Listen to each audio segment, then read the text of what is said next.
ध्रुव जी महाराज ने छोटे ने पूरी कथा सुना दी। मैया मैया कहा मैं अपने पिताजी को लाला नहीं हूं। मैया मेरी छोटी माता ने मुझसे कहा कि अगर तू पिता की गोद में बैठना चाहता है तो जा, पहले वन में जा, तप कर, भगवान की प्राप्ति कर, तब तू पिता की गोद में बैठेगा। मैया मुझे बताना भगवान कहाँ मिलते हैं। छोटे से ध्रुव जी महाराज अपनी मां से पूछने लगे, मां जल्दी से बताओ भगवान कहाँ मिलेंगे, मुझे पिता की गोद में बैठना है। सुनीति ने विचार किया, छोटा सा ध्रुव है, क्या बताऊं कहां है भगवान। सुनीति ने कहा, बेटा भगवान तो बहुत दूर रहते हैं, तू कैसे मिलेगा। बोले नहीं मैया मैं अवश्य उनसे मिलूंगा, मुझे बताओ कहां मिलेंगे मैया। बोले बेटा देख ध्रुव, तू बहुत छोटा है बेटा, तू वन में जाएगा, जंगल में जाएगा, कहां भटकेगा। बोले नहीं मैया मैंने प्रण कर लिया है प्रतिज्ञा कि कार्यम्बा साध्यम देहयम्बा पात्यम। मैया या तो मैं भगवान को पाकर आऊंगा, अन्यथा अपना देहयम्बा पात्यम, इस देह को त्याग दूंगा। प्रण कर लिया है मैया। जब ऐसा कहा सुनीति क्या कहती, बहुत समझाया लेकिन ध्रुव जी नहीं माने और ध्रुव जी महाराज 5 वर्ष के घर से निकल गए। किसी ने भी नहीं रोका, आस पड़ोस के व्यक्ति ने भी नहीं कहा कि बेटा ध्रुव रुक जा।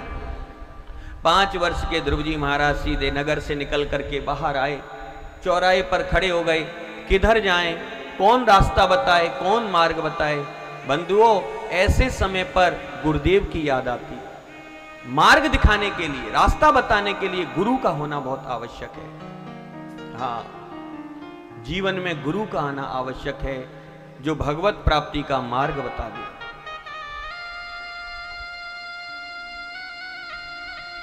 लेकिन आज शिष्य तो बहुत बनना चाहते हैं, आज शिष्य बहुत हैं, लेकिन ज्यादातर शिष्य तो गुरु की संपत्ति को हड़पने के लिए बनते। कैसे भी आश्रम व्यवस्थाएं हाथ लग जाए, शिष्य तो बहुत है, सच्चा शिष्य नहीं होता। आज की स्थिति में एक गुरुजी थे, तो गुरुजी ने शिष्य से कहा कि बेटा जाओ ठाकुर जी के भोग के लिए सुंदर सुंदर अच्छे रसगुल्ले लेके आओ बाजार से, ठाकुर जी का भोग लगाना है। पैसे दिए गुरुजी ने, शिष्य पैसे लेकर के बाजार में गया। गुरुजी ने कहा था देख करके लाना, अच्छा लाना।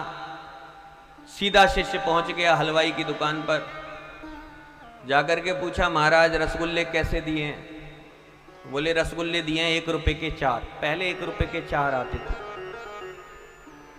तो उसने कहा दे दो। हलवाई ने एक दोने में 4 रसगुल्ले रख करके दे दिए।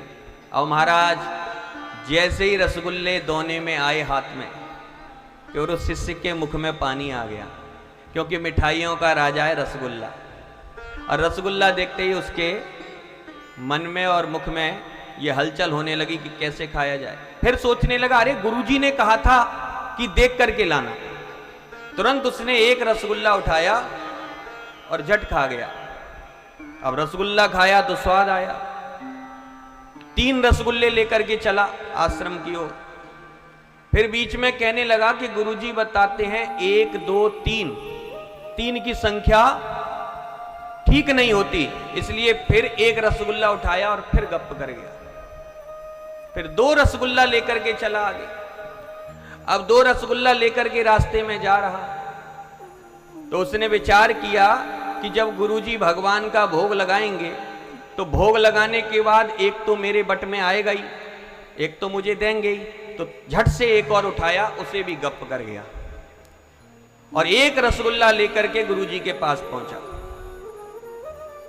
और गुरुजी को दिया। गुरुजी ने कहा क्यों 1 रुपए का 1 ही आया। बोले नहीं गुरुजी 1 रुपए के 4 आए। बोले फिर 1 कैसे, 4 कहां है। बोले आपने कहा था देख करके लाना, तो 1 तो मैंने ऐसे खा लिया। तो बोले फिर 3 लेके आता। बोले आप भी कहते हो गुरुजी कि 1 2 3 3 का अंक खराब होता है, तो 1 मैंने ऐसे खा लिया। गुरुजी बोले तो 2 लेके आता।